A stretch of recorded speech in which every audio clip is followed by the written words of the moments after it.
Hey everyone, welcome back to my kitchen. I'm actually going to upload 2 recipes.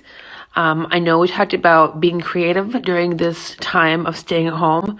So I've got one to make a dairy-free sweet baby carrot in the Instant Pot, and the other is to use that pulled pork I showed you. I made open face pulled pork sandwiches with mashed potatoes, homemade bread, and veggies. So watch the videos. Enjoy supper. I'm going to share with you guys a really easy recipe for candied carrots that are dairy-free. So I've got my IP on. I have a pound of baby carrots, and this is enough for Sarah and I because Keith doesn't like carrots. I'm adding about 3 teaspoons of vegan butter. Next in will be a 1/4 cup of brown sugar.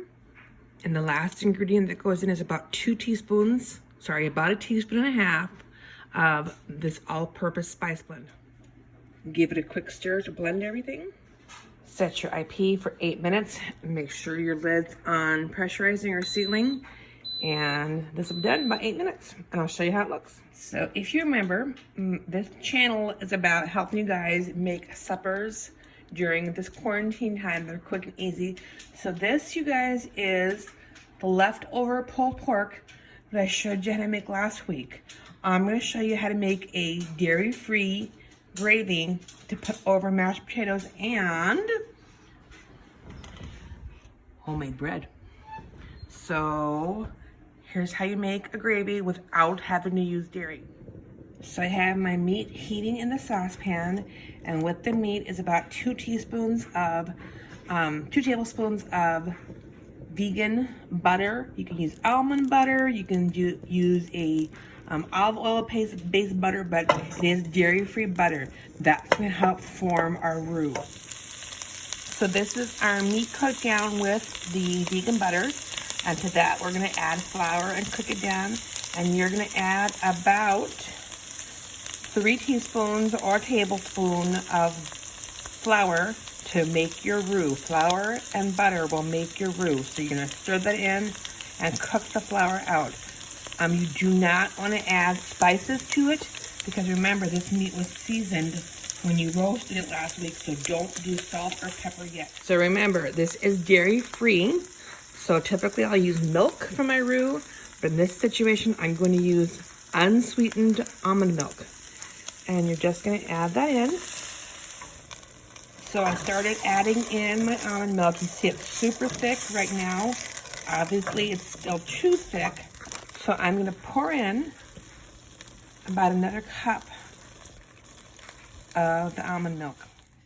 So I know some people say that you don't get a good consistency with almond milk, but I'm going to prove them wrong. If you just do it right from the start, you'll have a great gravy. I'm going to show you how to check your gravy to see if it's the right consistency. So here's how you check your gravy for consistency. Make sure it's coated your spoon and just swipe your finger and it should leave a line. And that way you know it's the right consistency. And this is my last ingredient. I don't like gray or off-white gravy, so I use kitchen bouquet and I add about a teaspoon to give it a nice dark brown color. So just stir that in, and you can see it's nice and it's creamy and it's brown. And this is the point when you want to check it for any additional spices. So that's the done gravy. You guys, I did add a little bit of parsley just to give it some color. So a little bit of green is the parsley. And here's the seasoned carrots.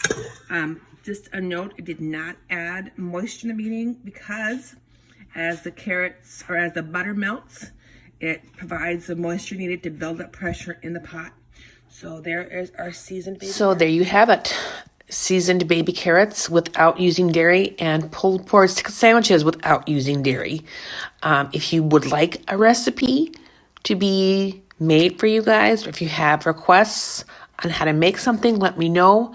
Otherwise, I'll just keep posting random recipes. And if you like this, do subscribe and please share if others need tips or ideas for meal making during this time.